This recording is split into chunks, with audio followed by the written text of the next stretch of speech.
పార్థాయ ప్రతిబోధితాం భగవతా నారాయణేన స్వయం వ్యాసేన గ్రథితాం పురాణమునినా మధ్యే మహాభారతం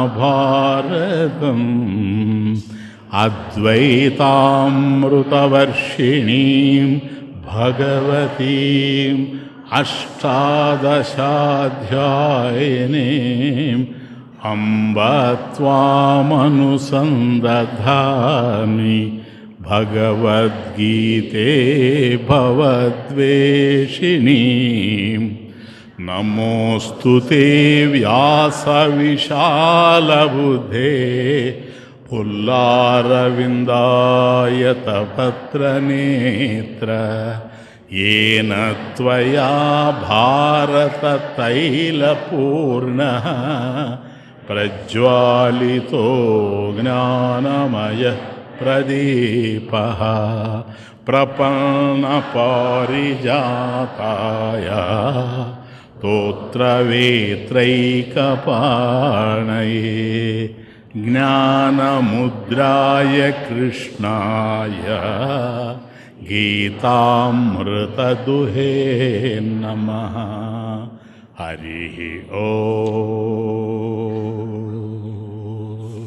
अर्जुन, मम अव्ययम् अनुत्तमं, लास्ट लाइन, मम अव्ययम् अनुत्तमं परं भावं, मूडु अक्कडिकी, అవ్యయం అనుత్తమం పరంభావం అజానంతః అంటే నా జానంతః, దాన్ని తెలియకపోవడం చేత అజ్ఞానం వల్ల. నెక్స్ట్, మాం అబుద్ధయః అబుద్ధయః అవివేకినః, ఎవరికైతే జ్ఞానము లేదో బుద్ధిహీనులుగా ఉండారో అటువంటి వాళ్ళు అబుద్ధయః మాం నన్ను అవ్యక్తం వ్యక్తిమాపన్నం మన్యంతే. అదే అవ్యక్తం అంటే అప్రకాశం, వ్యక్తం అంటే తెలియడం, మనకు కనిపించడం, అవ్యక్తం అంటే కనిపించకుండా ఉండడం. ఇక్కడ అవ్యక్తం అనేటువంటిది అప్రకాశం అంటే గోచరించకుండా ఉండి, అంటే లేకుండా ఉండి, ఉంటే గోచరం అవుద్ది, లేదు అని అర్థం, లేకుండానే అవ్యక్తం వ్యక్తిమాపన్నం. అవ్యక్తం వ్యక్తిమాపన్నం అంటే ప్రకాశగతం ఇదానీం, అంటే లేకుండానే ఉండి అవ్యక్తం. కాబట్టి నేను లేకుండానే ఉండి ఇప్పుడు వ్యక్తిం ఆపన్నం, ఆపన్నం అంటే ప్రకాశగతం ఇదానీం ఇప్పుడు. కాబట్టి లేకుండా ఉండి ఇప్పుడు నేను వచ్చాను అని అబుద్ధయః అవివేకినః మూఢః మాం మన్యంతే, నన్ను గురించి వాళ్ళు ఆ విధంగా భావిస్తూ ఉండారు. అంటే గతంలో లేకుండా ఇప్పుడు వచ్చినటువంటి వాడిని అని. అసలు వాస్తవానికి మమ అవ్యయం అనుత్తమం పరంభావం అజానంతః, అది మమ నా యొక్క అవ్యయం వ్యయరహితం, అవ్యయం అంటే వ్యయరహితం, న అస్య వ్యయః వినాశః వికారః న విద్యతే ఇది అవ్యయః. ఏ విధమైనటువంటి మార్పు లేనటువంటి వాడిని, మారేది ఏదైనా సరే నశించిపోతుంది. నేను మార్పు లేని వాడిని గనక అవ్యయః, వ్యయం లేనిటువంటి వాడిని, నశించేటువంటి వాడిని కాదు. ఇది నా స్వరూపం, పరంభావం, పరమాత్మ స్వరూపం, నిత్యశుద్ధ బుద్ధ ముక్త స్వరూపం అది. అంటే సమస్తానికి విలక్షణంగా కార్యకారణ విలక్షణ పరమేశ్వర స్వరూపం గనక పరంభావం అంటే పరమేశ్వరుని యొక్క స్వరూపం ఏదైతే ఉందో అది అజానంతః తెలియకపోవడం చేత. ఏమని? అవ్యయం అనుత్తమం. కాబట్టి అవ్యయం నశించదు, అంటే అవినాశి అవ్యయము అంటే ఇది తెలియకపోవడం చేత. రెండవది అనుత్తమం, యస్మాత్ ఉత్తమ నాస్తి కించిత్, దానికైనా ఉత్తమమైనటువంటిది ఏ కొద్ది కూడా లేదు, అప్పుడే అది అనుత్తమ అవుతుంది. అంటే దీనికి మించినటువంటి ఉత్తమోత్తమైనటువంటిది మరొకటి లేదు అని అర్థం. కాబట్టి అనుత్తమం అవ్యయం, పరంభావం, పరమాత్మ స్వరూపం అయినటువంటి మమ నా యొక్క అవ్యయము, అనుత్తమము, పరంభావమైనటువంటిది అజానంత, ఇది తెలియకపోవడం చేత నన్ను ఏమనుకుంటున్నారంటే నన్ను మన్యంతే ఇట్లా భావిస్తూ ఉన్నారు. ఏమని? అవ్యక్తం వ్యక్తిమాపన్నం, లేకుండా వచ్చినటువంటి వాడు భగవంతుడు అని అనుకోవడం వల్ల నా స్వరూపం వాళ్ళకి అర్థం కాక కృష్ణుడు లేకుండానే వచ్చాడు. ఎందుకని? నా దేహం లేకుండానే వచ్చింది, అది ఇంకేం లేదు. ఎవరు ఏది అర్థం చేసుకోవాలనుకున్నాను ఆయన, విషయం పెద్దదైనా వాళ్ళ యొక్క మనసులను బట్టి అర్థం చేసుకుంటారు, వాళ్ళల్లో ఉండేటువంటి జ్ఞానాన్ని బట్టే అర్థం చేసుకుంటారు. కాబట్టి సహజంగా అర్జున నన్ను ఈ విధంగా అనుకుంటూ ఉండారు, నేను లేకుండా వచ్చిన వాడిని అని. కారణం ఏంటో తెలుసా? వాళ్ళు లేకుండా వచ్చారు గనక. తల్లి గర్భం నుంచి పుట్టిన తర్వాత వచ్చాడు, అంతకుముందు లేడు. పోనీ ఉంటే ఓ 9 నెలలు ఉన్నాడు, అంతకుముందు లేడు. కాబట్టి నేను లేకుండా వచ్చినటువంటి వాడిని కనుక లేకుండా పోతాను ఒకరోజు. మరణం అనేటువంటిది నాకుంటుంది. కాబట్టి కృష్ణుడు కూడా లేకుండా వచ్చిన వాడే కనుక నాలాగా మరణించేటువంటి వాడే. కాబట్టి చూడండి ఆ పదాలు, ఎప్పుడైతే నాలాగే మరణించేవాడు కనుక అతన్ని నేను పూజించాల్సిన అవసరం లేదు, ఆరాధించాల్సినటువంటి అవసరం లేదు అనుకొని అన్యదేవతల్ని ఆరాధిస్తారు. గడిచిపోయిన శ్లోకానికి కనెక్షన్. అన్యదేవతలను ఆరాధించడానికి కారణం ఏమిటంటే నన్ను గురించి అనుకుంటూ ఉన్నారు, నేను నశించిపోయేటువంటి వాడిని. చూసారా? నశించేవాడిని మనం ఎందుకు? దేవతలు నశించరేమో చూడు, అది కూడా తెలియదు, అజానంత అది కూడా. కాబట్టి దేవతల్ని మనం పూజిస్తాము, కృష్ణుని కాదు అని అనుకుంటూ ఉండారు. చూసారా? కాబట్టి అనుత్తమం, నాకన్నా ఉత్తమమైనటువంటిది కొద్ది కూడా లేదు ఈ ప్రపంచంలో అనేది అజానంత, వాళ్ళకి తెలియడం లేదు. ఎందుకని వాళ్ళకి తెలియడం లేదు? అబుద్ధయ, అవివేకిన, వాళ్ళు బుద్ధిహీనులు గనక ఇది తెలుసుకోలేకపోతున్నారు. తస్మాత్ కారణాత్, ఈ కారణం చేత, తస్మాత్ కారణాత్ మామేవ న ప్రపద్యంతే, నన్నే ఎందుకు వాళ్ళు పూజించడం లేదు అంటే నేను వాళ్ళలాగా చనిపోయేటువంటి వాడిని అనేటువంటి భావన వాళ్ళకు ఉంది కనుక, కాబట్టి జనన మరణాలు నాకు కూడా ఉన్నాయి అని అభిప్రాయపడుతూ ఉండారు కనుక తస్మాత్ కారణాత్ మామేవ న ప్రపద్యంతే. ప్లీజ్, దీనికి కారణం ఏమిటి? అజ్ఞానమేవ కారణం, అజానంత, అజ్ఞానమేవ కారణం. సరే, ఇప్పుడు మనకు ఒక ప్రశ్న పడుతుంది. తదజ్ఞానం కిం నిమిత్తం ఇవ? నెక్స్ట్ క్వశ్చన్, తదజ్ఞానం కిం నిమిత్తం ఇవ? సరేనండి, అజ్ఞానం వల్ల నువ్వు అవ్యయుడివి, అనుత్తముడివి, పరంభావం నీది అనేది అర్థం కాకపోవడం వల్ల, ఇది అజ్ఞానం. అర్థం కాకపోవడం అజ్ఞానం, జ్ఞానం లేకపోవడం. ఈ అజ్ఞానం ఏదైతే ఉందో తదజ్ఞానం, అది ఈ విధమైనటువంటి అజ్ఞానం కిం నిమిత్తం ఇవ, అది క్వశ్చన్. కిం నిమిత్తం ఇది, ఏ కారణంగా ఇది ఈ అజ్ఞానం ఏర్పడింది? భగవంతుణ్ణి తెలుసుకోలేనటువంటి అజ్ఞానం ఏ కారణంగా ఏర్పడింది? నెక్స్ట్ శ్లోక కనెక్షన్. నాహం ప్రకాశస్వర్ సర్వస్య యోగమాయా సమావృతాః మూఢోయం నాభిజానాతి లోకో మామజమవ్యయం.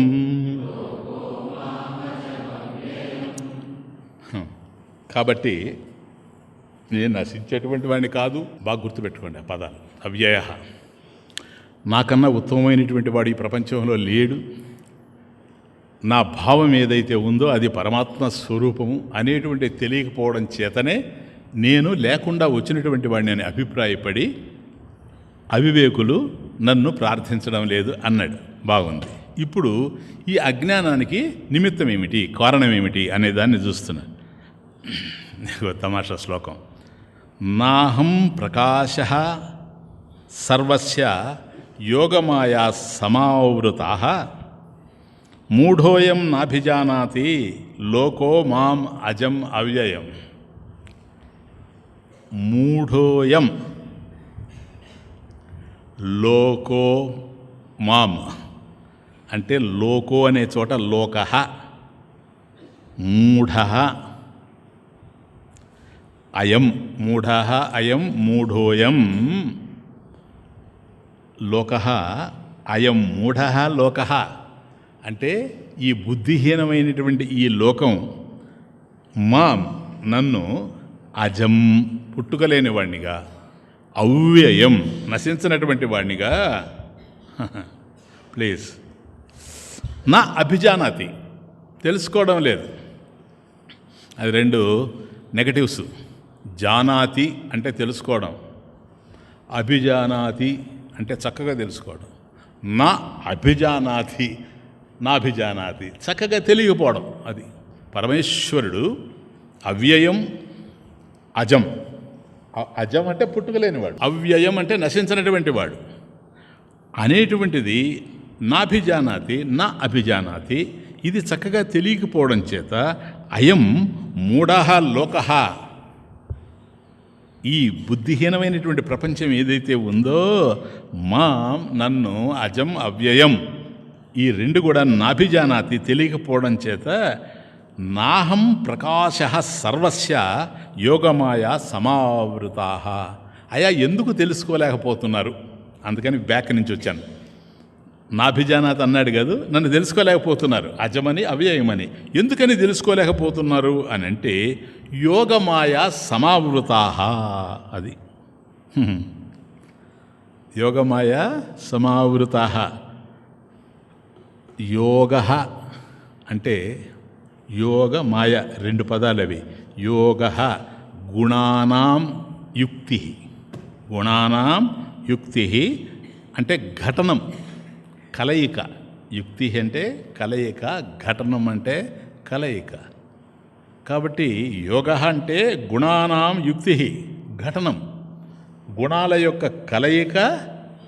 యోగ సయేవ మాయా యోగమాయ, అంతే ఇంకేం లేదు. కాబట్టి గుణాల యొక్క కలయిక ఏదైతే ఉందో అది యోగము. వాటికి లొంగి ఉండడం ఉంది, అది అక్కడే మాయ. గుణాల వల్ల ఏర్పడినటువంటి మాయకి లొంగి ఉన్నారు గనక యోగమాయ సమావృతాః. సమావృతాః సంచన్నః కప్పబడి ఉండడం చేత. కాబట్టి యోగమాయ చేత అంటే ఈ గుణాలున్నాయే త్రిగుణాలు, సత్వరజ స్తమో గుణాలు, వీటి చేత కప్పబడి ఉండడం చేత నాహం ప్రకాశః సర్వస్య. అది చూడండి ఆయన తమాషా. అహం సర్వస్య అంటే సర్వస్య లోకస్య. అహం న ప్రకాశః అంటే అప్రకాశః. న ప్రకాశః అంటే అప్రకాశః. ఈ గుణాల చేత ఏర్పడినటువంటి మాయ ఏదైతే ఉందో ఈ మాయ చేత కప్పబడి నేను సర్వత్రా ప్రకాశిస్తూ ఉండినా అలా ప్రకాశిస్తున్నట్టుగా వాళ్ళకి తెలియడం లేదు. తమాషా చూడండి. ఇప్పుడు నాహం ప్రకాశ సర్వస్య ఉండలే నాయన, నా అహం కదా, నాహం నా తీసేయండి, అహం. అది అహం లోకస్య అంటే అక్కడ సర్వస్య అంటే లోకస్య, ఈ లోకంలో అంతటా కూడాను అహం ప్రకాశ. నేను ఎప్పుడు ప్రపంచమంతా ప్రకాశిస్తూ ఉన్నా, నా ప్రకాశం లేని చోటే లేదు. ఈ ప్రకాశం అనేది అనేక రకాలుగా జ్ఞానం కూడా కావచ్చు. ఈ ప్రపంచంలో అనేకమైన విషయాలు నడుస్తూ ఉన్నాయి, ఈ విషయాలంతా జ్ఞానంతో నడుస్తూ ఉన్నాయి. ఆ జ్ఞానం ఏదైతే ఉందో అదంతా కూడా నేనే. సమస్తమైనటువంటి ప్రకాశం ఈ ప్రపంచంలో ఏదైతే ఉందో ఆ ప్రపంచం అంతా కూడా నేనే. ఈ ప్రపంచాన్ని అంతా ప్రకాశింపజేసేటువంటి వాడిని నేను. అహం ప్రకాశ లోకస్య, లోకస్య ప్రకాశ. కానీ యోగమాయా సమావృతా ఎవరైతే ఈ యోగమాయ చేత కప్పుబడి ఉండారో వాళ్ళకి నాహం ప్రకాశ సర్వస్య, నేను ఈ ప్రపంచంలో ప్రకాశించడం లేదు అని వాళ్ళకి తెలుస్తుంది. కారణం ఏంటి? ఆ యోగమాయలో వాళ్ళు చిక్కుకుపోయారు గనక. అంటే అంతటా నేను ప్రకాశిస్తూ ఉండినా అంతటా ఎట్లా ప్రకాశిస్తాడు నాయన? అంతటా ఉంటేనే అంతటా ప్రకాశిస్తాడు, అంతేనా? ఇప్పుడు ఒక గదిలో దీపం ఉంది, ఆ గది అంతా ప్రకాశాన్ని ఇస్తుంది. గోడలు తీసేస్తే ఇంకా ప్రకాశాన్ని ఇస్తుంది. కాబట్టి ఏదైనా ప్రకాశిస్తూ ఉంది అంటే ఒక చోట ప్రకాశిస్తూ ఉంది అనే అర్థం, సరేనా? కానీ ఈయన అట్లా కాదు. సర్వస్య ప్రకాశ, అంతటా నేను ప్రకాశిస్తూ ఉన్నాను. సర్వస్య లోకస్య. ఎప్పుడైతే సర్వత్రా ఆయన ప్రకాశిస్తూ ఉండాడో ఆయన ఎక్కడున్నాడు? That's the point. అహం సర్వస్య ప్రకాశ, అంతటా కూడా నేను ప్రకాశిస్తూ ఉండినా ఎవరైతే యోగమాయా సమావృతా, ఈ యోగమాయ చేత కప్పబడి ఉండారో ఎవరు? అవివేకిన. ఇంతకుముందు శ్లోకం కనెక్షన్. అబుద్ధయ. కాబట్టి అవివేకులు ఎవరైతే ఉండారో, అజ్ఞానులు ఎవరైతే ఉండారో వాళ్ళకి నేను తెలియడం లేదు. వాళ్ళకి ఎందుకని తెలియడం లేదు? యోగమాయ సమావృతా, వాళ్ళు యోగమాయ చేత కప్పబడి ఉండారు. ఇక్కడ రెండు రకాలు. ఇంకో రకంగా కూడా తీసుకోవచ్చు దీన్ని. యోగమాయ సమావృతా, చూడండి తమాషా, ఇట్లా ఉంటుంది సాంస్క్రిట్. ఈ యోగమాయ చేత కప్పబడి ఉండడం చేత సంచన్న సమావృత అహం సర్వస్య ప్రకాశ నా. అసలు నేను అంతటా కూడా ప్రకాశించడం లేదు. ఇంతకీ యోగమాయ ఆవరించింది ఎవరిని?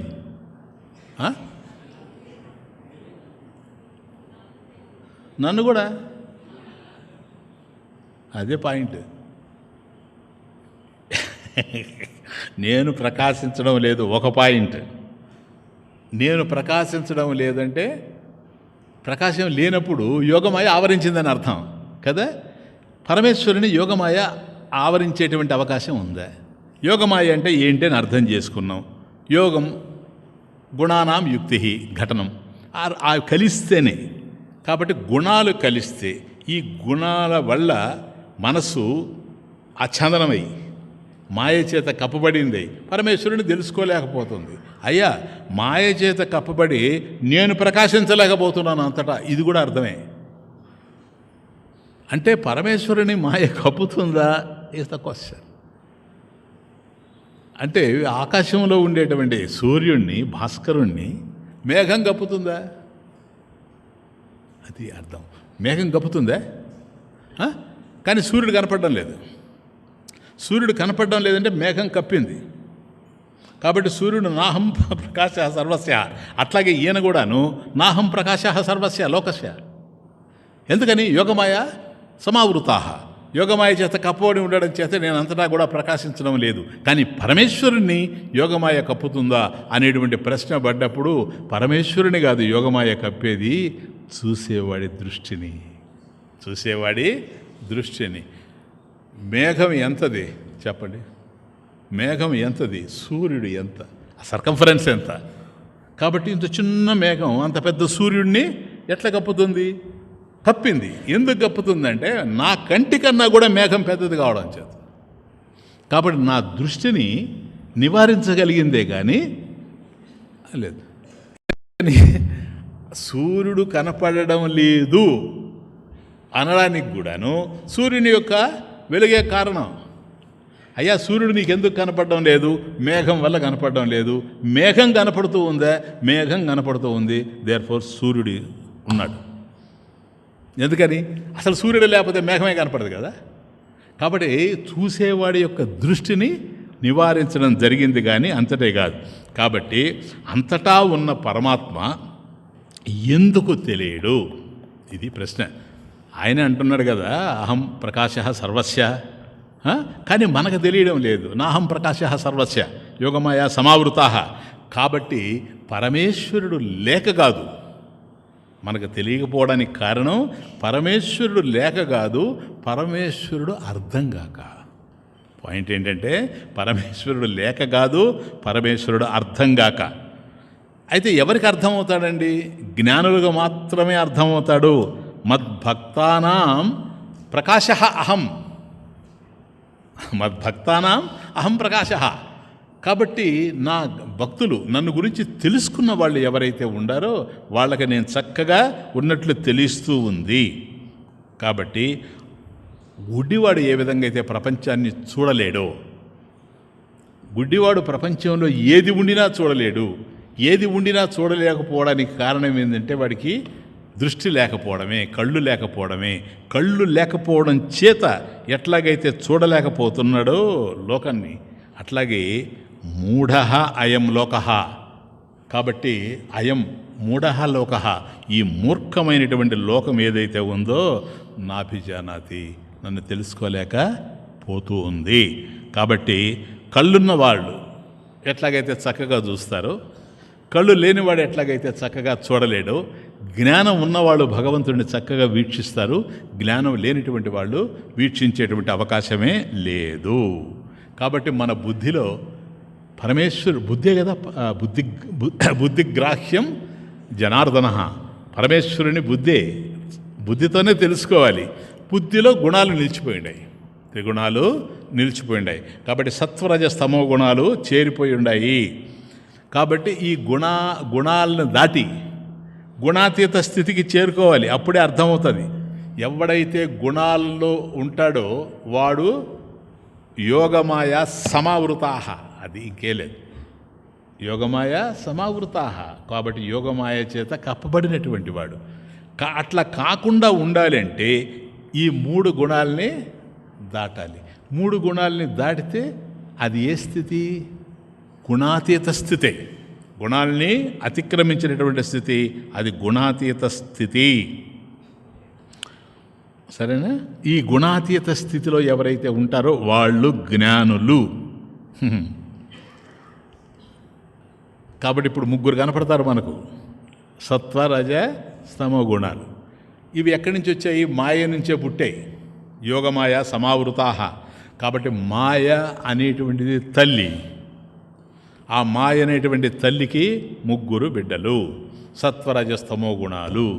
కాబట్టి ఎప్పుడూ నిద్రపోతూ ఉండేటువంటి వాడు, తమోగుణంతో ఉండేటువంటి వాడు కుంభకర్ణుడు. అట్లా కాకుండా రజోగుణంతో విజృంభించి కామక్రోధాల మధ్య ఊగిపోయేటువంటి వాడు రావణాసురుడు. కాబట్టి కామయేష క్రోధయేష రజోగుణ సముద్భవ. గీతల ముందే చూచాం మనం 3వ అధ్యాయంలోనే.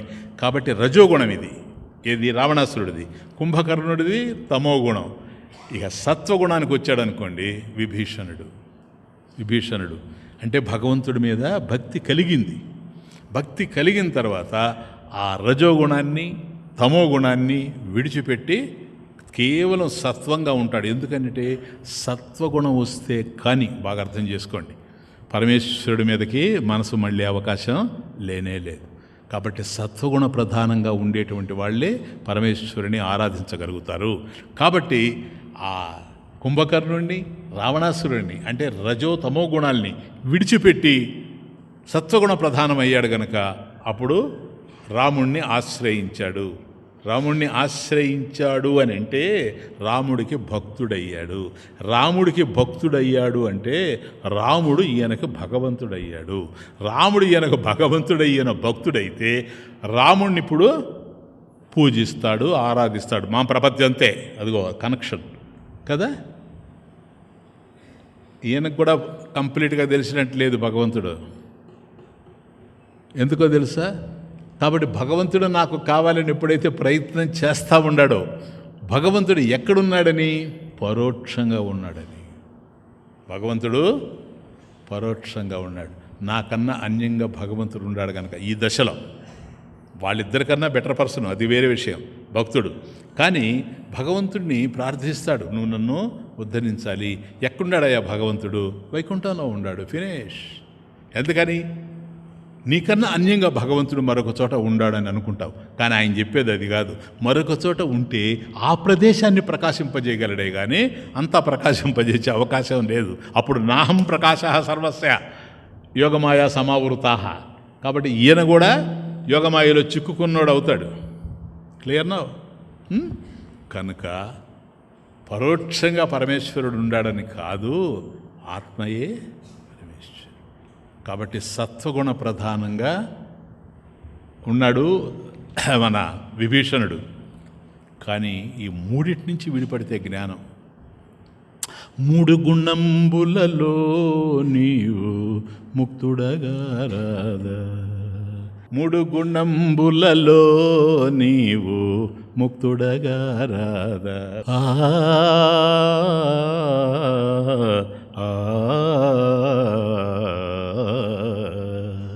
మూడు గుణంబులలో నీవు ముక్తుడగా రాదా. చూసావా, ఒకటి కాదు, సత్వగుణం కూడా పోవాలి. ఎందుకని సత్వగుణం కూడా భగవంతుని పరోక్షంగా చూపిస్తుంది, ఎక్కడో నీకు అన్యంగా ఉన్నట్టుగా చూపిస్తుంది. పాడు ఘట్టము కాదా,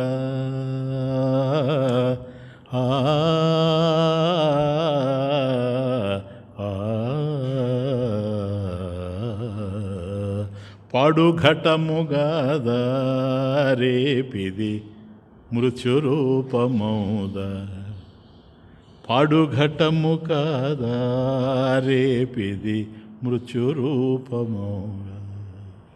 వృధా చేయబోకు జన్మము సదారాదు నీకు, ఈ జన్మము సదారాదు నీకు. కాబట్టి ఆ మాయలో మూడు గుణాలు ఏవైతే ఉన్నవో వాటితో తాదాత్మ్యం చెందడం చేత క్లియర్.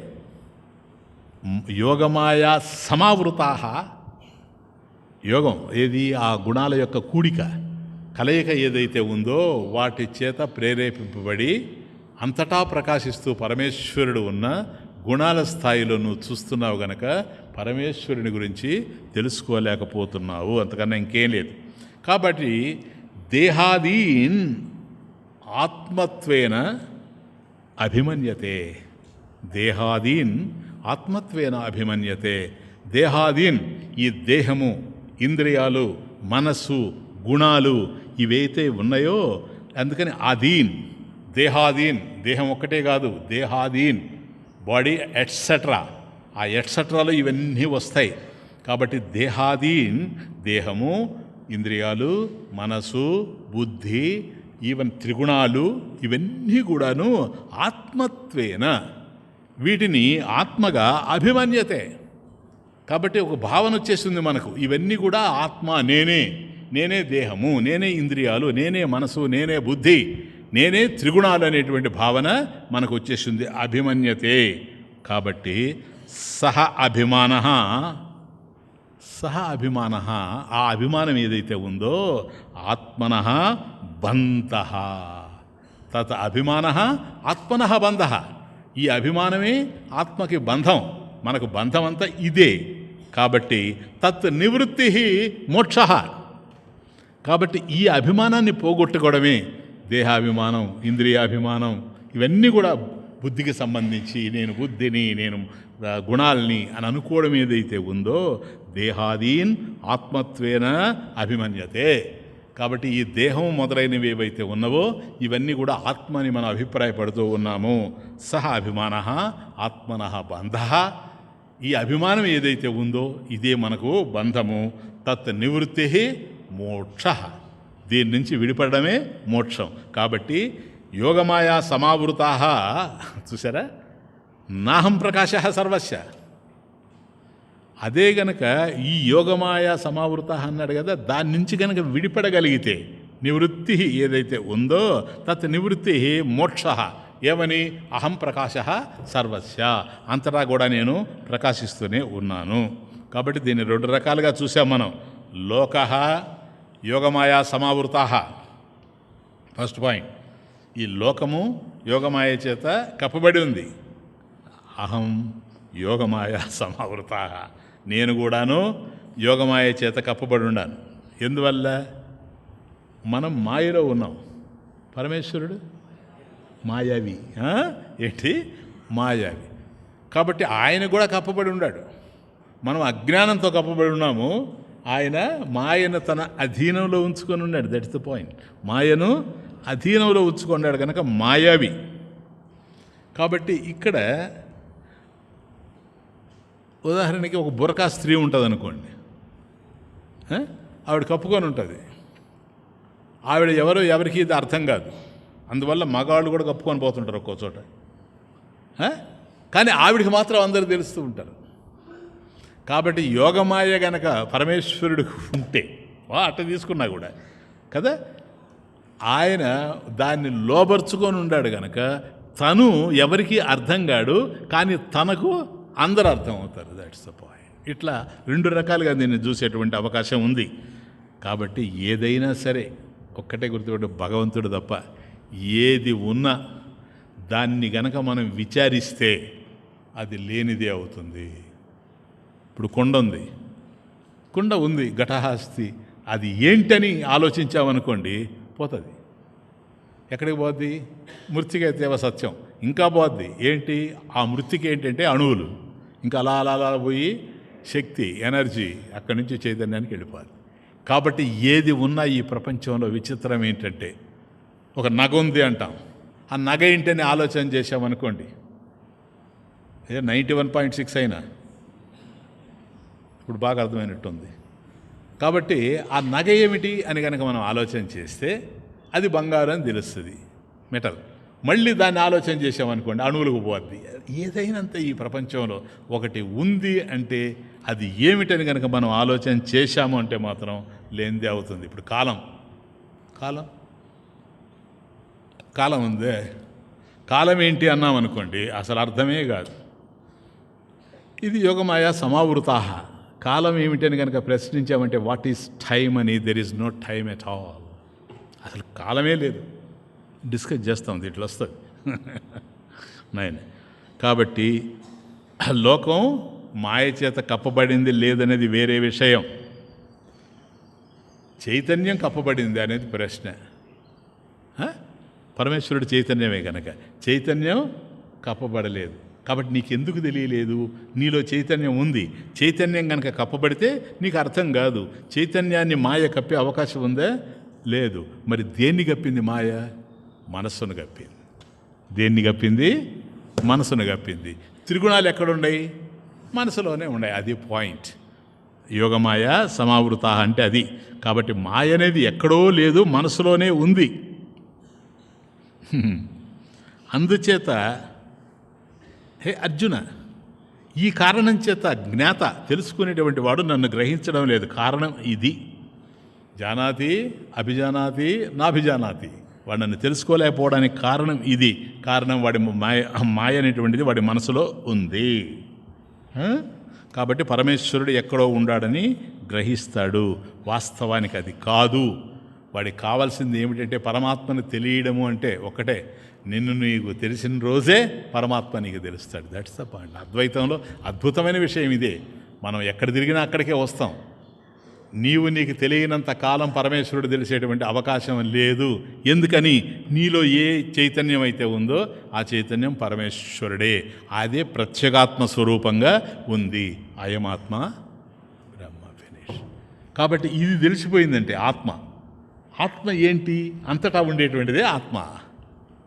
చైతన్య స్వరూపం, జ్ఞానస్వరూపం. కాబట్టి చైతన్యం రెండు ఉండేందుకు అవకాశం లేదు కనుక నీవు చైతన్యమే, పరమేశ్వరుడు చైతన్యమే. కాబట్టి చైతన్యం అనేటువంటిది రెండు ఉండదు కనుక ఉండే అవకాశమే లేదు. కాబట్టి నీవే పరమేశ్వరుడు, పరమేశ్వరుడే నీవు. ఇది ఎప్పుడు తెలుస్తుంది? పరమేశ్వరుని అర్థం చేసుకుంటూ ఉంటే నీకు అర్థం కాదు. నువ్వు నీకు తెలిసిపోయిన తర్వాత నేను ఆత్మను గనక ఆత్మయే బ్రహ్మ, అయమాత్మ బ్రహ్మ. ఇది ఈ సత్యం తెలిస్తే నేను అంతటా ప్రకాశ స్వరూపుణ్ణి అని అర్థమైపోద్ది. ఇది తెలియడం లేదు కదా. తెలియకపోవడం చేత అయం లోకః మూఢః. అయం లోకః మూఢః. అయం ఈ లోకం ఏదైతే ఉందో ఇది బుద్ధిహీనంగా తెలుస్తూ ఉంది, వివేకశూన్యంగా ఉంది. మూఢః. ఇలా ఉండడం చేత తెలుసుకోలేకపోతుంది. ఎవరిని తెలుసుకోలేకపోతుంది? నన్ను అంటే ఏంది సార్? మామ్ అంటే ఏంటి? అక్కడ నిన్ను ఏమని తెలుసుకోలేకపోతుంది? మాం అజం, అది అవ్యయం అని తెలుసుకోలేకపోతుంది. నన్ను అజం అవ్యయమని నన్ను తెలుసుకోలేకపోతా ఉంది. అజం అంటే పుట్టుకలేనిది. నజాయతే ఇది అజహ, అది ఉత్పత్తి. నజాయతే ఏదైతే పుట్టుక లేనిదో అది తమాష ఉంది. నజాయతే ఇది అజహ, పుట్టుక లేదు. పుట్టుక లేనిదానికి మరణం ఉంటుందే?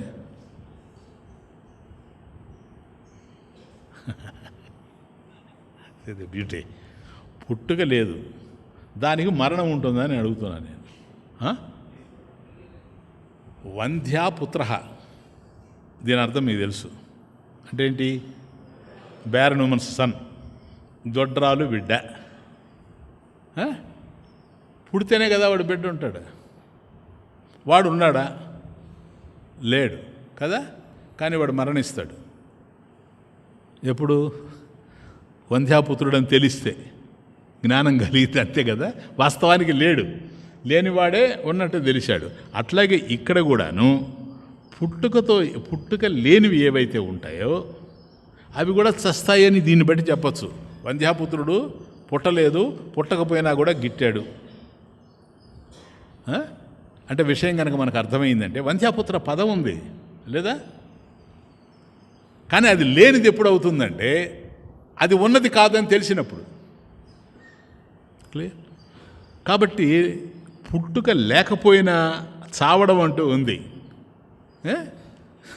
అజ్ఞానం కూడా అంతే. అజ్ఞానాన్ని గురించి ఏం నేర్చుకున్నాం మనం ఉపనిషత్తుల్లో? ఎగ్జాక్ట్లీ ఏంటి? Very good. అనాది అంటే నాయన ఆది లేనిది అంటే పుట్టుక లేనిది. పుట్టుక లేనిది కదా అజ్ఞానం. చస్తదా లేదు అది ఎప్పుడు? జ్ఞానం కలిగితే. కాబట్టి అజ్ఞానం ఏదైతే ఉందో అది పోవాలి. అంటే చీకటి ఎక్కడైతే ఉందో అక్కడ వెలుతురు లేదు, అజ్ఞానం ఎక్కడైతే ఉందో అక్కడ జ్ఞానం లేదు. వెలుతురు వస్తే చీకటి పోతుంది. చీకటి ఎంతకాలంగా ఉన్నది పోద్ది? ఎప్పటి నుంచి ఉందో మనకు తెలియదు. కానీ ఆ గదిలోకి మనం ఎప్పుడైతే లైట్ తీసుకుపోయినామో ఆ చీకటి పోయి వెలుగు వచ్చేస్తుంది. క్లియర్నా? కాబట్టి జ్ఞానం వల్ల అజ్ఞానం కూడా పోతుంది కదా. కాబట్టి అజ్ఞానం అనాది అని అన్నాం. బాగా అర్థం చేసుకుంటారా అండి? అనాది అంటే ఏంటి? ఆది లేనిది. ఆది లేనిది కదా. మరి ఆది లేనిది అన్నప్పుడు అది అనాది అయింది అజ్ఞానం. ఆ ఆది లేనిటువంటి దానికి అంతం ఉంది. కాబట్టి అజ్ఞానం కూడా అజహ. ఎందుకని? పుట్టుకలేంది, అనాది. అనాది అయినటువంటి అజ్ఞానం చస్తుంది. పరమేశ్వరుడు అజహ అంటే పుట్టుకలేనివాడు, అనాది. భగవంతుడు కూడా అనాది. ఎట్లాగూ? అజ్ఞానంలాగా. అజ్ఞానంలాగా పరమేశ్వరుడు కూడా అనాది అయితే అంటే లాజిక్లే ఇదంతా. అజ్ఞానం ఎట్లాగైతే పోతా ఉందో పుట్టుక లేకపోయినా, ఇక్కడ ఉద్దేశం ఏంటంటే అజహ అనడంలో ఏదైతే పుడుతుందో అది చస్తుంది. Simple logic. ఏదైతే పుడుతుందో అది చస్తుంది. పరమేశ్వరుడు అజహ, పుట్టలేదు గనక ఆయన నశించేటువంటి వాడు కాదు. అవ్యయ. అజహ అవ్యయ. చూసారు పక్క పక్కనే. అజం అవ్యయం, మాం అజం అవ్యయం. నేను పుట్టుకలేని వాడిని కనుక నశించినటువంటి వాడిని. అవ్యయం, నశించేటువంటి వాడిని నేను కాదు. అది కాబట్టి ఆది లేదు గనక పరమేశ్వరుడికి అంతం కూడా లేదు. కానీ అజ్ఞానానికి మాత్రం అంతం ఉంది. అలాగే పరమేశ్వరుడికి ఆది లేదు కనుక ఆయన అజహ. లేదు స్వామీజీ ఆయనకి ఆది ఉంది అని అన్నాం అనుకోండి. పరమేశ్వరుడికి ఆది ఉంది. ఎక్కడది? బిగినింగ్ అని అర్థం ఆది అంటే. అవునా? ఎక్కడైతే ఆది ఉందో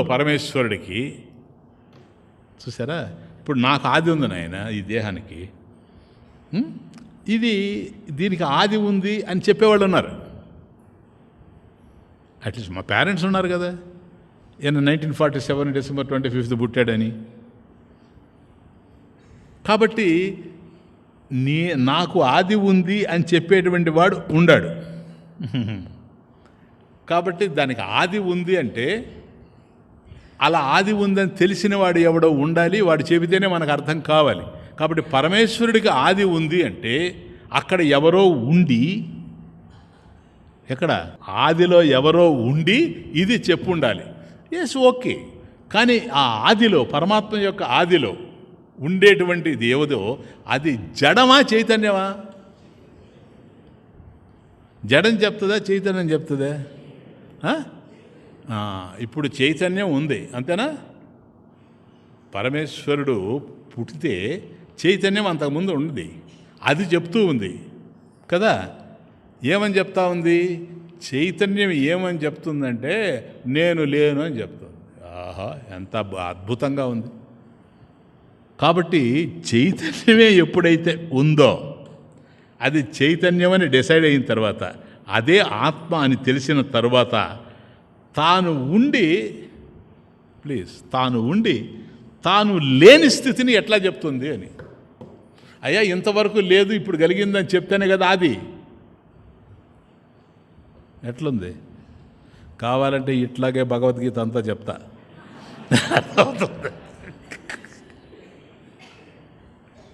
మహాత్ములు ఎంత దీని వెనక తర్కం నాయన, చూడు తమాషా చూడు.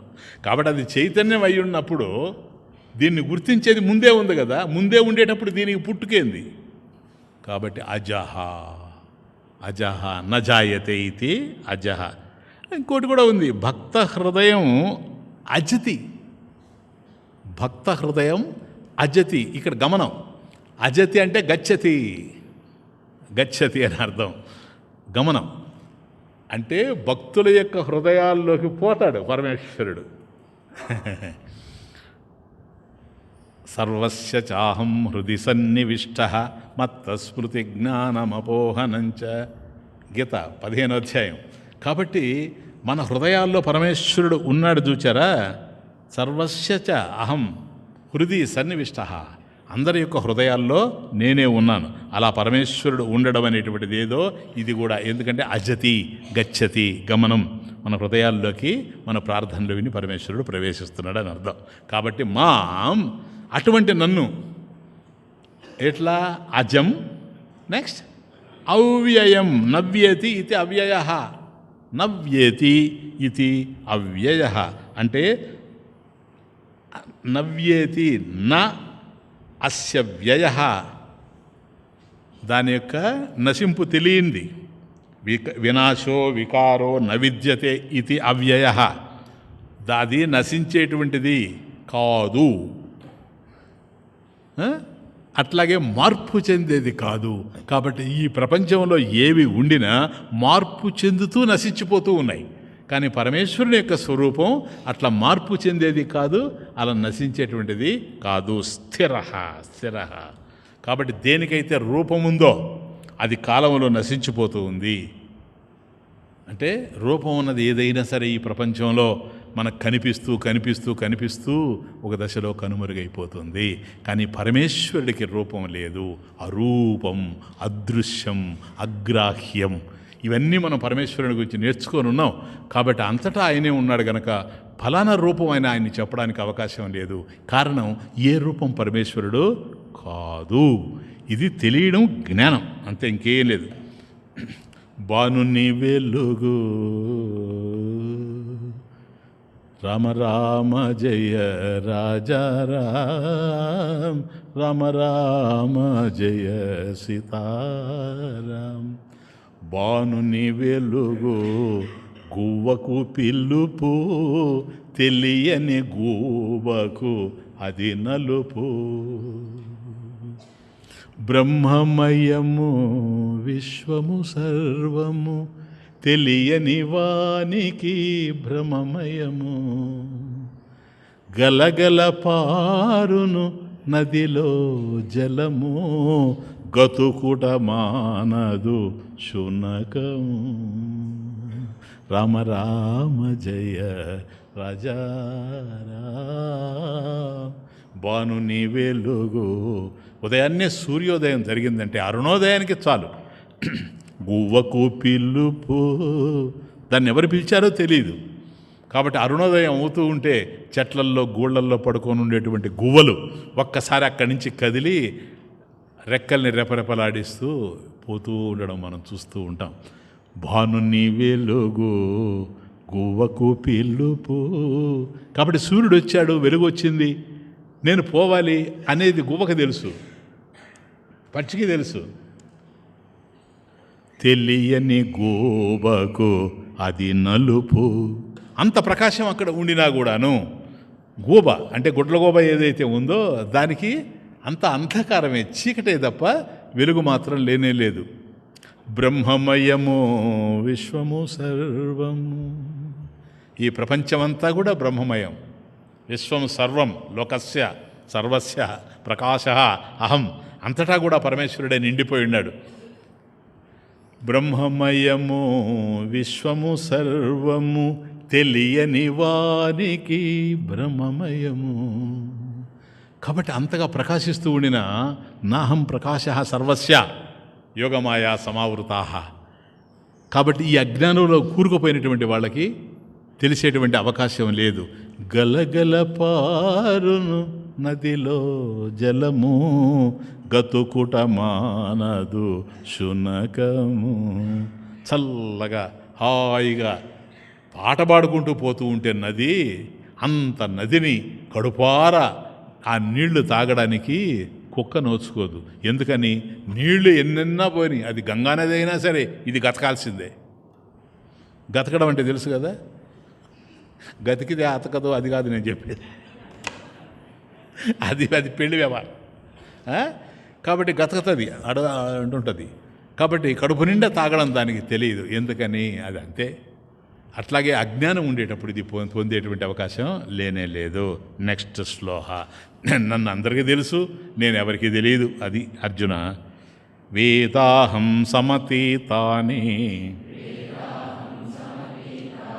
వర్తమానాని చార్జున భవిష్యాణి చ భూతాని మాం తు వేద న కశ్చన.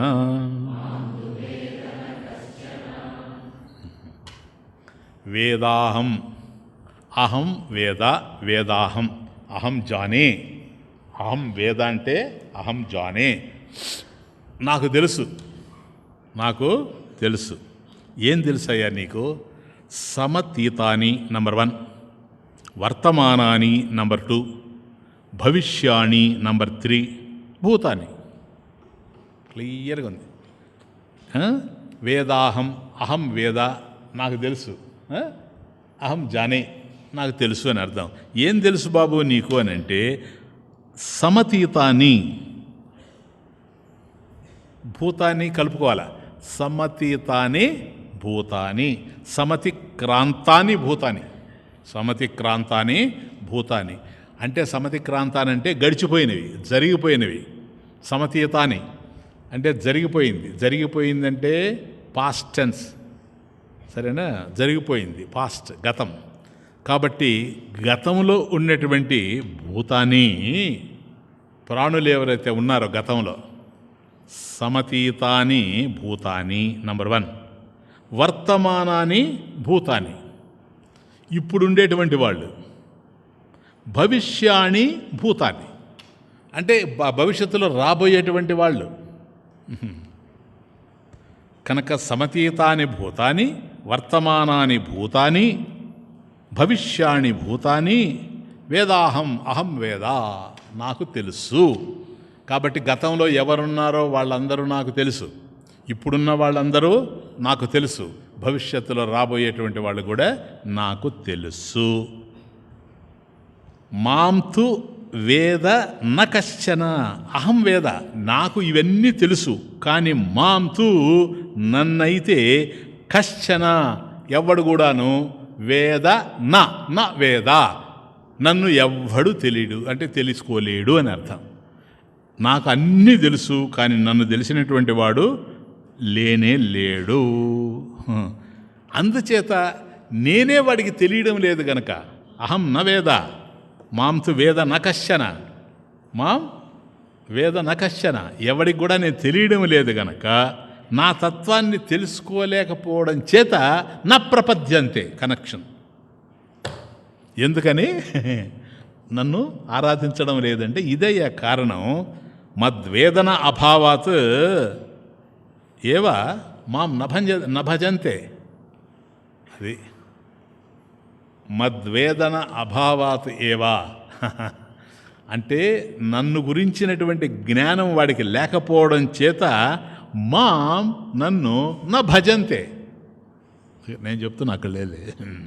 మద్వేదన అభావాత్ నన్ను గురించి తెలియకపోవడం చేత, నన్ను గురించి అంటే నా తత్వాన్ని తెలుసుకోకపోవడం చేత నన్ను భజించడం లేదు. నా భజంతే ఇతి. కాబట్టి ఇక్కడ ఇస్తున్నాడు దానికి కనెక్షన్. ఏంటో తెలుసా? నాకు అన్నీ తెలుసు కానీ నేను ఎవరికీ తెలియను. అంతే సింపుల్గా చెప్పాలంటే 2 మాటల్లో. మాంతు నన్నైతే కశ్చన వేదన్న నా వేద, కశ్చన ఎవడు కూడా నన్ను తెలుసుకోవడం లేదు, కానీ నేను మాత్రం సమతీతాని భూతాని వర్తమానాన్ని భూతాని భవిష్యాన్ని భూతాన్ని ఈ మూడింటి కూడా నేను తెలుసుకుంటూ ఉన్నా. ఎట్లా తెలుసుకుంటావయ్యా నువ్వు? భవిష్యత్తు వర్తమానం కాదు, వర్తమానం భవిష్యత్తు కాదు, భవిష్యత్తు భూతం కాదు. కాబట్టి గడిచిపోయింది ఏదో అది రాబోయేది కాదు, రాబోయేది ఏదో అది ఉండేది కాదు. ఇవన్నీ నీకు ఎట్లా తెలుసు? 3 చోట్ల నేను ఉన్నాను కనుక. సింపుల్. గతంలో నేనున్నా, వర్తమానంలో నేనున్నా, భవిష్యత్తులో నేనుంటాను. నేను కాలానికి పరిమితమైనటువంటి వాడిని కాదు. నేను కాలాతీతుడిని. అన్ని కాలాల్లో ఉంటాను, అన్ని కాలాల్ని అధిగమించి కూడా ఉంటాను. కాబట్టి ఏ కాలంలో ఏమేమి జరిగిందో, ఎలా జరిగిందో అవన్నీ నాకు తెలుసు. ఇప్పుడు మీరు చెప్పకండి, స్వామీజీ మేము రోజు ఈ టీవీల్లో వింటున్నాము, నువ్వు అప్పుడేం చేసావో నాకు తెలుసు, నువ్వు అప్పుడు ఎవరితో కలిసావో నాకు తెలుసు. ఈ దౌర్భాగ్యం అంతా వింటున్నామే, వీళ్ళు కూడా జ్ఞానులా అని. ఒక రకంగా జ్ఞానులే, సరేనా? వాళ్ళకి జరిగిపోయింది తెలుసు కదా. డిసెంబర్ 11 జరగబోయేది తెలియదు. లేకపోతే ఈ గొడవ అంతా ఎందుక? అర్థమవుతుంది. కాబట్టి ఒక కాలంలో ఉండేవాళ్లే కానీ అన్ని కాలాల్లో ఉండేటువంటి వాళ్ళు కాదు. కాబట్టి పరిమితమైనటువంటి జ్ఞానం కలిగిన వాళ్లే కానీ పరిపూర్ణమైన జ్ఞానం వాళ్ళకి లేదు. కాబట్టి అన్ని విషయాలు వాళ్ళకి తెలిసే అవకాశం లేదు. అన్ని విషయాలు అర్జున నాకు తెలుసు, వేదాహం అహం వేద అహం జానే, నాకు తెలుసు నాయన, అన్నీ తెలుసు. నీకు ఎట్లా తెలుసు అయ్యా అని అంటే 3 కాలాల్లో నేను ఉన్నాను, 3 కాలాల్లో వాళ్ళు లేరు. అది విషయం. కాబట్టి ఏదైతే తెలియబడుతుందో, ఎవరైతే తెలుసుకుంటున్నారో, తెలియబడేది తెలుసుకునేది ఈ 2 ఉన్నప్పుడే తెలియడం అనేది జరుగుతుంది. కాబట్టి గతంలో ఏదేదైతే ఉండిందో అది తెలియబడేది, దాన్ని తెలుసుకునే నేనున్నాను. భవిష్యత్తులో ఏదైతే తెలియబడుతుందో అది తెలుసుకునేవాడిని నేను ఉంటాను. ఎందుకని? నేను నశించను. కారణం అవ్యయ. నేను అన్ని కనెక్షన్ ఒక్కోదానికి అవ్యయ. కాబట్టి వ్యయం లేదు, వికారం లేదు, వినాశం లేదు. కాబట్టి అప్పుడు కూడా ఉంటాను, కాబట్టి అప్పుడు కూడా తెలుసు, కాబట్టి ఇప్పుడు కూడా తెలుసు. తెలుసుకునేది ఎవరు? Again question. తెలుసుకునేది ఎవరు? ఇప్పుడు నేను చెప్పేది తెలుసుకునేది ఎవరు? మనసు కదా నాయన, ఇంకేముంది? మనసే తెలుసుకునేది. కాబట్టి మనస్సు తెలుసుకుంటుంది. మనసు లేనప్పుడు తెలుసుకోవడం జరగదు. అవునా? సుషుప్తి ఉంది కదా నాయన, గాఢ నిద్ర. అక్కడ మనసు లేదు కదా. మనసు లేకపోతే నీకేం తెలిసింది? కానీ పరమేశ్వరుడు అట్లా కాదు. సుషుప్తిలో తెలుసుకునే మనసు లేకపోవడం వల్ల నీకు తెలియడం లేదు. కానీ ఆ తెలుసుకునే మనసు లేకపోయినా దాన్ని, ఆ తెలియని తనాన్ని ప్రకాశింపజేసేటువంటి వాడు అక్కడ ఉన్నాడు. దట్స్ ద పాయింట్ కాదా? సుషుప్తి కూడా ఆధారంగా తాను ఉన్నాడు కనుక. కాబట్టి ఏదైతే తెలియబడుతూ ఉందో నీకు మనసున్నప్పుడు తెలియబడుతూ ఉంది, కానీ పరమాత్మకి మనసు అవసరమే లేదు. ఎందుకని? మనసు లేకపోయినా కూడా మనసు లేదనే దాన్ని తాను తెలుసుకుంటున్నాడు. మనసు ఉంది, మనసు ఉందని తెలుసుకుంటున్నాడు. మనసు తెలుసుకుంటూ ఉంది, మనసు ఇది తెలుసుకుంటూ ఉందని తెలుసుకుంటూ ఉన్నాడు. మనసు తెలుసుకోలేకపోతుంది, మనసు ఇది తెలుసుకోలేకపోతుంది. ఏ కారణం చేత? అది సుషుప్తి కావచ్చు, కోమా కావచ్చు. ఏ కారణం చేత మనసు కోమాలో కూడా మనసు ఏమి తెలుసుకోలేక అక్కడ పడున్నా అలా తెలుసుకునేటువంటి స్థితిలో మనసు ఉంది అనేది అక్కడ ఉండేటువంటి పరమేశ్వరుడికి తెలుసు. ఎందుకని? వాడు బతికుండాడు కదా, పేషెంట్ బతికుండాడు కదా ఆయన. ఏది ఉంటే బ్రతికుండాడో అదే పరమేశ్వరుడు. చాలా సూక్ష్మంగా పట్టుకోవాలి ఇవన్నీ. కాబట్టి వేదాహం సమతీతాని, కాబట్టి సమతిక్రాంతాన్ని అహం వేద, వేదాహం అహం వేద, నాకు తెలుసు అంటున్నాడు. స్వామీజీ నీకేం తెలుసు? అన్నీ తెలుసు. అన్నీ అంటే ఉన్నవన్నీ తెలుసు. ఉన్నవన్నీ అంటే ఎప్పుడున్నవో తెలుసు, ఎలా ఉన్నవో తెలుసు, త్రికాలములలో ఏవేవైతే ఉంటాయో అవన్నీ కూడా నాకు తెలుసు. సమతీతాని వర్తమానాన్ని భవిష్యాన్ని భూతాన్ని అహం వేద, నాకు తెలుసు. ఇది సర్వజ్ఞానం. ఇది సర్వజ్ఞానం. బాగా గుర్తుపెట్టుకోండి. అంటే మరొకటి ఆధారం లేదు. అందుకని దీన్ని ఏమంటారంటే స్వాభావికేన బోధేన. స్వాభావికేన బోధేన. బోధ అంటే జ్ఞానం. స్వాభావికేన బోధేన అంటే సహజంగా ఉండేటువంటి జ్ఞానంతో తెలిసిపోతూ ఉంది, అంతేగాని మరొకటి అవసరం లేదు. ఇప్పుడు మనకు మనసు ఉండాలి. మనకు మనసు ఉంటేనే తెలుసుకుంటాం, లేకపోతే తెలుసుకోలేము. ఈవెన్ ఇక్కడ కూర్చొని మీరు వింటున్నప్పుడు కూడాను మధ్యలో కనుక మీ మనసు ఎటన్నా పోయిందనుకోండి, నేను చెప్పేది మీకు అర్థం కాదు. క్లియర్నా? కాబట్టి మనసు ఉంటేనే మీకు అర్థం అవుతుంది. కానీ పరమేశ్వరుడి విషయం అట్లా కాదు. మరొకటి ఆధారం లేకుండానే తన స్వరూపంతో తెలుసుకోవడం స్వాభావికేన బోధేన. కాబట్టి స్వాభావికంగా ఉండేటువంటి జ్ఞానస్వరూపం కనుక ఆ జ్ఞానంలో ఇవన్నీ ఇమిడిపోయి ఉన్నాయి. ఆ జ్ఞానాన్ని ఏమంటారో తెలుసా? సర్వజ్ఞానము. అది సర్వజ్ఞానం అంటే సమస్తాన్ని తనలోనే ఇమిడ్చుకొని ఉండేది. సహజ స్వరూప జ్ఞానంతో మనకి ఇవన్నీ కూడా తెలుస్తూ ఉన్నాయి. ఎవరికి? జ్ఞానికి. కాబట్టి ఏదున్నా సరే ఉన్నవన్నీ కాలంలోనే ఉంటాయి. ఉన్నవన్నీ బాగా అర్థం చేసుకోండి. టైం ఫ్యాక్టర్ నేను అన్నాను చూసారా? ఉన్నవన్నీ కాలంలోనే ఉంటాయి కదా. మరి కాలం ఎక్కడుంది?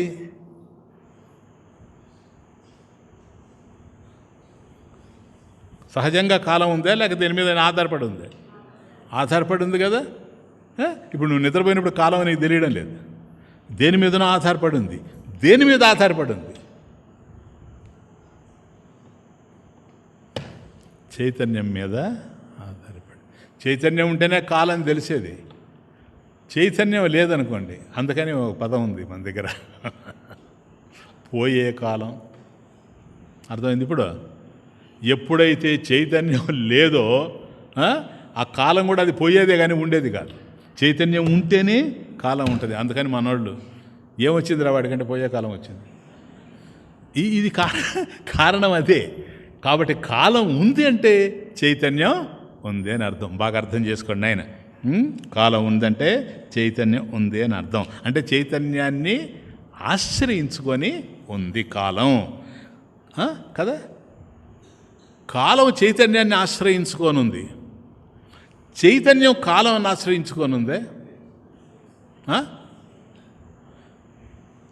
కాలం ఉంది, చైతన్యం ఉంది. కాలం లేదు, చైతన్యం ఉంటుంది. ఇది అర్థమైతే స్వామీజీ నాకు ఎప్పుడు ఆత్మ సాక్షాత్కారం అవుతుంది? ఆయన వైభవం ఏంటో తెలుసా? ఏ కాలంలో అవుతుందని అర్థం. అంతేనా? కాలంలో చైతన్యం రాదు. ఏమని చెప్తారు? లెక్కలేసి మరీ చెప్తారు టీవీల్లో. అయితే వీటికి లెక్కలు కూడా వేసి చెప్తారు. ఏం చేస్తాను ఆయన? ఎంతో అజ్ఞానం. ఆ అజ్ఞానాన్ని అంతా మనం ఒడిచి పట్టుకోలేం. సరేనా? జ్ఞానం అయిపోతూ ఉండడమే. కనుక కాలం ఉందంటే చైతన్యం ఉంది, కాలం లేకపోయినా చైతన్యం ఉంటుంది. కనుక కాలం చైతన్యం మీద ఆధారపడి ఉంది, చైతన్యం కాలం మీద ఆధారపడి లేదు. కాబట్టి మహంతు వేద నకశ్చన, ఎవడు నన్ను తెలుసుకోలేడు, ఎవడు కూడా నన్ను తెలుసుకునే అవకాశం లేదు. అహం విజానామి వివిక్త రూపో నాస్తి వేత్త మమ చిత్ సదాహం. ఎక్కడ వచ్చింది? కైవల్యోపనిషత్. బ్రహ్మదేవుడు ఆశ్వలాయన మహర్షికి చెప్పింది, నాయన నేనెవరో తెలుసుగా నీకు. అహం విజానామి వివిక్త రూప, నాకు సమస్తం తెలుసు. విజానామి విశిష్టేనా, సమస్తం తెలుసు. ఎందుకని? స్వాభావికేనా బోధేనా, స్వాభావిక జ్ఞానంతోనే తెలిసిపోతా ఉంది కనుక నాకు సమస్తం తెలుసు. వివిక్త రూప, నేను ఏకరూపుణ్ణి నాయన, నేను అనేకం అయ్యేందుకు అవకాశం లేదు. కాబట్టి అహం విజానామి వివిక్త రూప నాస్తి వేత్త మమ మమ నాస్తి వేత్త. వేత్త నన్ను తెలుసుకునేటువంటి వాడు లేనే లేడు. ఎందుకని? చిత్ సదాహం. అహం చిత్, నేను కేవలం జ్ఞానస్వరూపుణ్ణి. జ్ఞానస్వరూపుడు అంటే ఏంటి నాయన? లే అడుగుతున్నా, చెప్పండి. జ్ఞాతృ జ్ఞాన జ్ఞేయ భేద నాస్తి కదా, అది జ్ఞానం. కాబట్టి నన్ను ఎవడు తెలుసుకుంటాడు? జ్ఞాత ఉండాల. జ్ఞాత నేనే, జ్ఞేయము నేనే, జ్ఞానము నేనే. జ్ఞాతృ జ్ఞాన జ్ఞేయ భేద నాస్తి ఇది జ్ఞానం.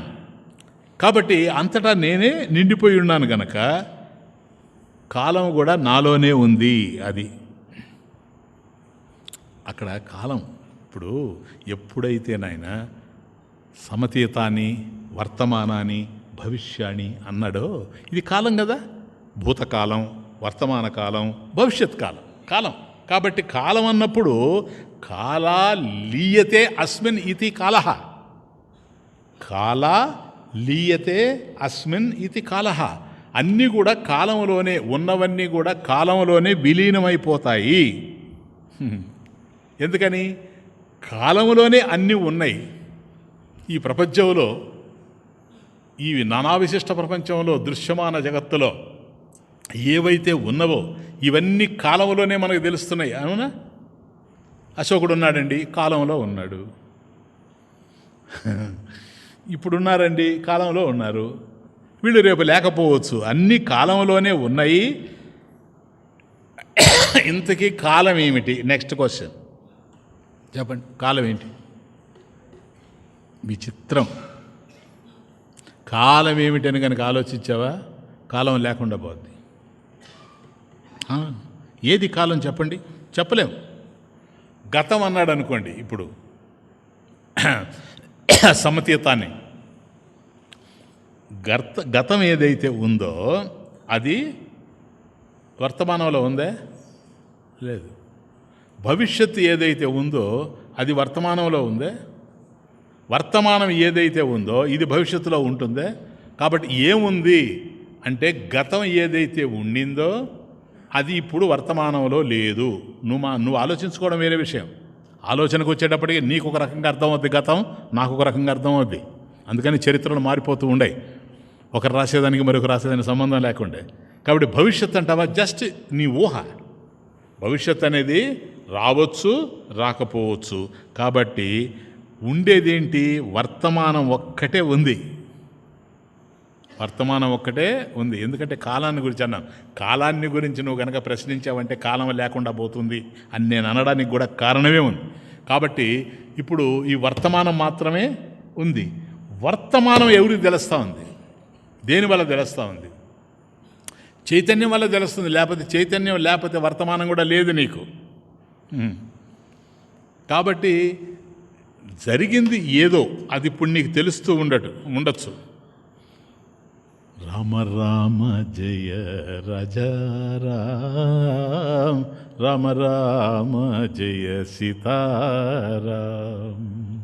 నిన్నటి విషయం యోచించాలన్నా నేడు ఇక్కడే జరగాలి. నిన్నటి విషయం యోచించాలన్నా నేడు ఇక్కడే జరగాలి.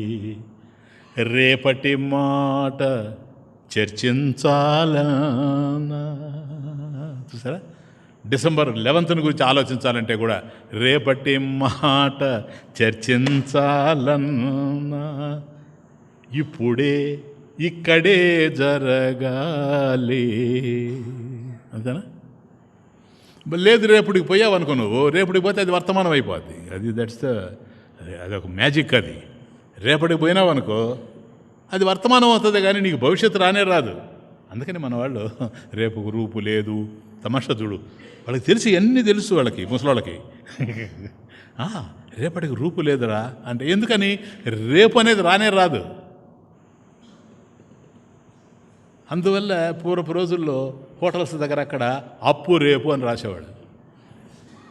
ఎవడన్నా వచ్చి అప్పు అడిగాడు అనుకోండి, అక్కడ బోర్డు ఉంటుంది అప్పు రేపు. వాడు మళ్ళీ రేపు వచ్చాడనుకోండి, వీడు అంటాడు రాశాం కదా అప్పు రేపు అని, రేపు రా అంటాడు.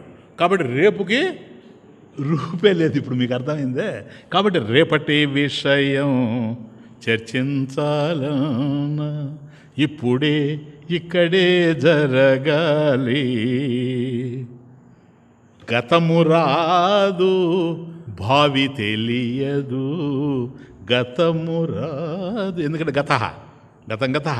గతము రాదు భావి తెలియదు, వర్తమానమే వినియోగము. సీక్రెట్ ప్రెజెంట్ ఇదొక్కటే ఉంది. ఈ వర్తమానాన్ని కనుక లోపలికి పోయి మనం ఆలోచన చేస్తే గతం లేకుండా వర్తమానం లేదు, మళ్ళీ భవిష్యత్ అనేటువంటి దాన్ని ఊహించకుండా వర్తమానాన్ని ఊహించే అవకాశం కూడా లేదు. కాబట్టి గతానికి పరమేశ్వరుడికే తెలుసు వేదాహం, భవిష్యత్తు పరమేశ్వరుడికే తెలుసు, వర్తమానం పరమేశ్వరుడికే తెలుసు. అందుకని విష్ణు సహస్రనామంలో ఏమన్నాడు చెప్పండి? ఆయనకి ఇది ఒక పేరు, భూత భవ్య భవత్ ప్రభు. చూసారా? విశ్వం విష్ణుర్వషట్కార భూత భవ్య భవత్ ప్రభు. కాబట్టి గడిచిపోయింది ఏదో సమతీతాని, సమతిక్రాంతాన్ని, ఇప్పుడు జరుగుతున్నది ఏంటో వర్తమానాన్ని, భవిష్యాన్ని, జరగబోయేది ఏమిటో ఇవన్నిటికి కూడాను ప్రభువు ఆయనే. భూతం భవ్యం భవశ్చ ఇతి భూత భవ్య భవంతి తేషాం ప్రభు. ఈ మూడిటికి ప్రభువు పరమేశ్వరుడే. కాబట్టి ఇప్పుడు కాలమేది? పరమేశ్వరుడే కదా, ఉండేది పరమేశ్వరుడే. కాబట్టి చైతన్యమే ఉంది, కాలమేది? చైతన్యాన్ని ఆశ్రయించుకొని ఉంది అంటారు మీరు. కాలం లేకపోయినా చైతన్యం ఉంది. ఇంతకీ కాలం ఏంటి చెప్పండి? చెప్పనా? కాల్పనిక విషయం, అంటే కల్పిత విషయం. కాలం అనేటువంటిది నువ్వు కల్పించుకునేది. అందుకని మన వాళ్ళు జాగ్రత్త క్రోనలాజికల్ టైం అంటే సైకలాజికల్ టైం అంటారు. ఏమీ లేదు, కాలమే కల్పితం సార్.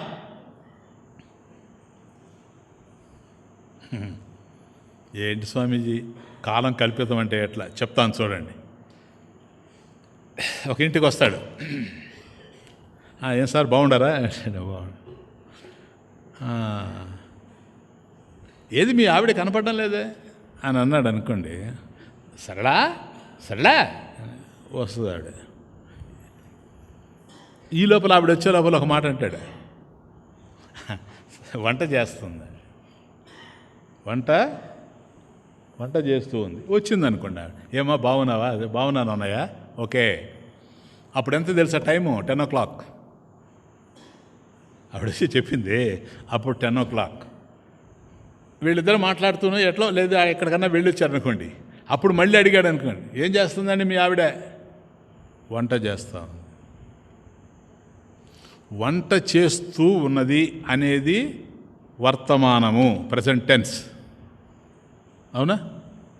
ప్రజెంట్ టెన్స్కి ఎంత ఇప్పుడు కాలం చెప్పు? ఏది ప్రజెంట్ టెన్స్? 10 గంటలా 11 గంటలా?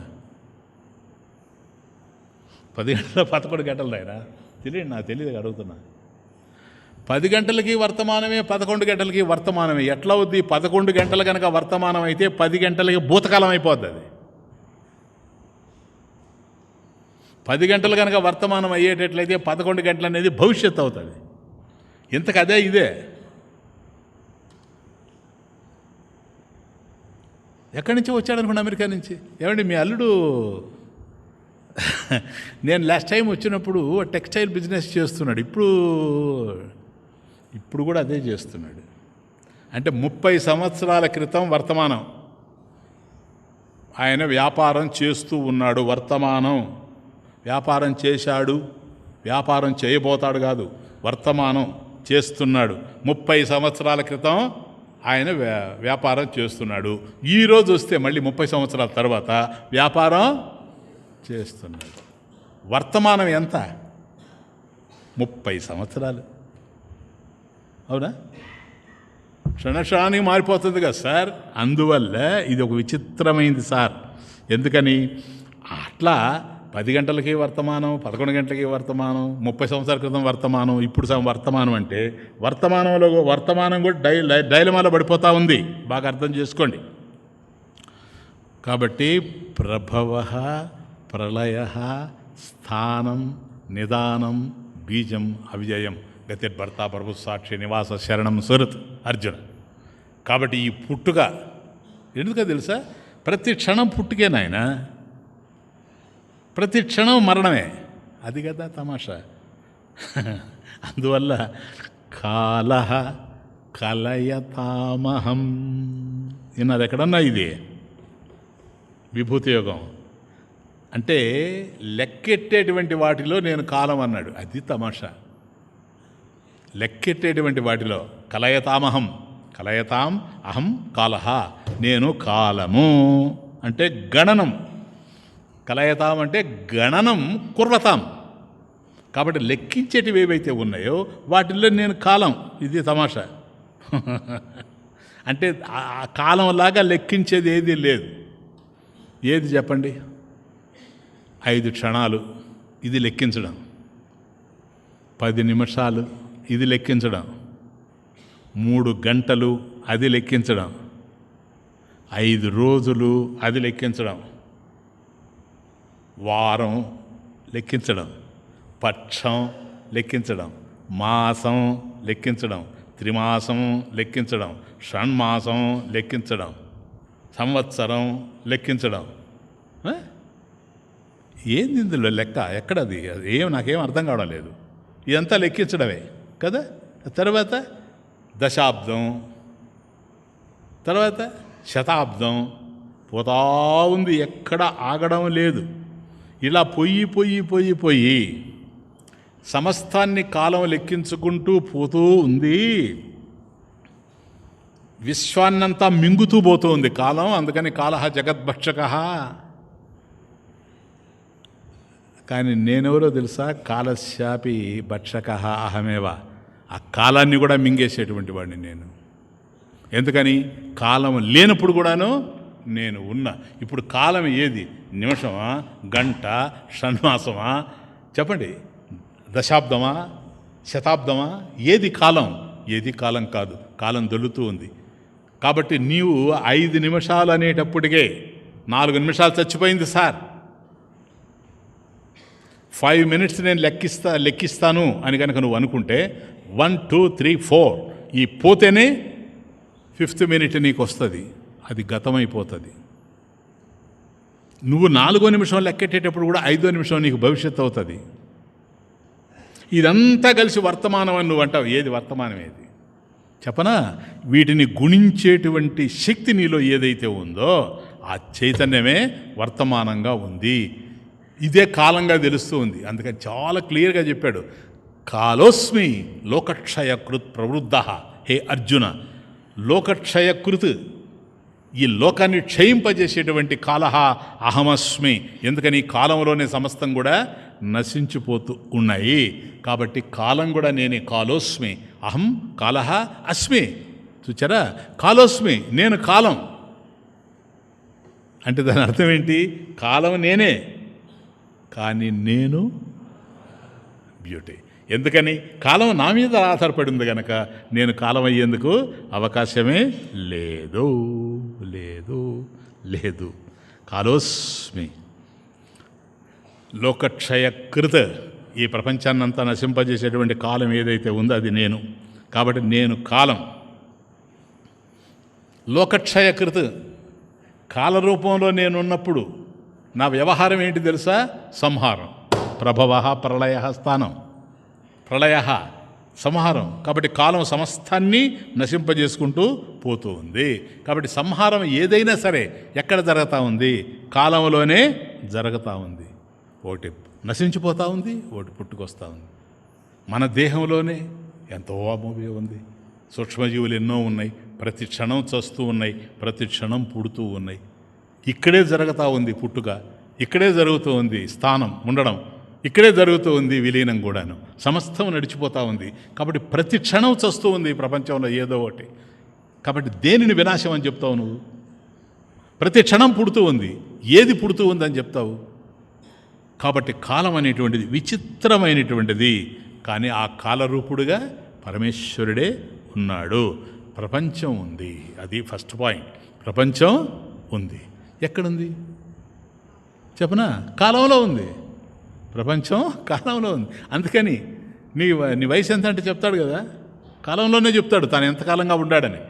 అయ్యా మీరు ఎంతకాలంగా ఉన్నారండి? ఈ ఇంట్లో 10 సంవత్సరాలుగా ఉన్నానండి. అందులో నిద్రపోయింది ఎంత, భోంచేసింది ఎంత, ఎంత, ఇవన్నీ కూడాను లెక్కలేసుకోవడానికి అవకాశం లేదు.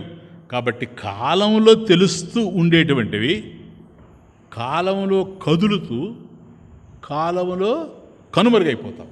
అది విషయం. కానీ వీటన్నిటికీ ఆధారంగా మాత్రం పరమేశ్వరుడు ఉన్నాడు. కాబట్టి కాలం ఎక్కడో కాదు, కాలరూపుడు, కాలోస్మి, కాలరూపుడైనటువంటి పరమేశ్వరునిలోనే కాలం ఉంది. కాబట్టి ఈ కాలం ఏదైతే ఉందో, కాలం నిత్యమా? టైమ్ ఈజ్ కొలాప్సిబుల్ కదా నాయన, సైన్స్ ప్రకారం కూడా కాలం నిత్యం కాదు కదా. కాలంలో తెలిసేవి నిత్యం ఎట్లవుతాయి? థింక్. కాలము నిత్యం కానప్పుడు ఇప్పుడు space is collapsible, time is collapsible. ఇది థియరీ ఆఫ్ రిలేటివిటీ, ఐన్స్టీన్. కాబట్టి టైమ్ ఈజ్ కొలాప్సిబుల్ అని ఎప్పుడైతే నువ్వు అన్నావు, ఇది నిత్యం కాదు కాలము అని నువ్వు అన్నప్పుడు, కాలమే నిత్యం కానప్పుడు కాలంలో తెలిసేటివి ఏవి కూడాను నిత్యమయ్యేందుకు అవకాశం లేదు, సత్యమయ్యేందుకు అవకాశం లేదు. కాబట్టి ఎవరికి నేను తెలుస్తాను? కాలంలో ఉండేవాడు కాలాతీతుడైనటువంటి నన్నెట్లా తెలుసుకుంటాడు? అర్జున వేదాహం సమతీతాని వర్తమాని చ. అర్జున, కాబట్టి వాడు ఎందుకు నన్ను పూజించడం లేదు, ధ్యానించడం లేదంటే మద్వేదన అభావాత్, నేనేంటో వాడికి తెలిసి రావడం లేదు.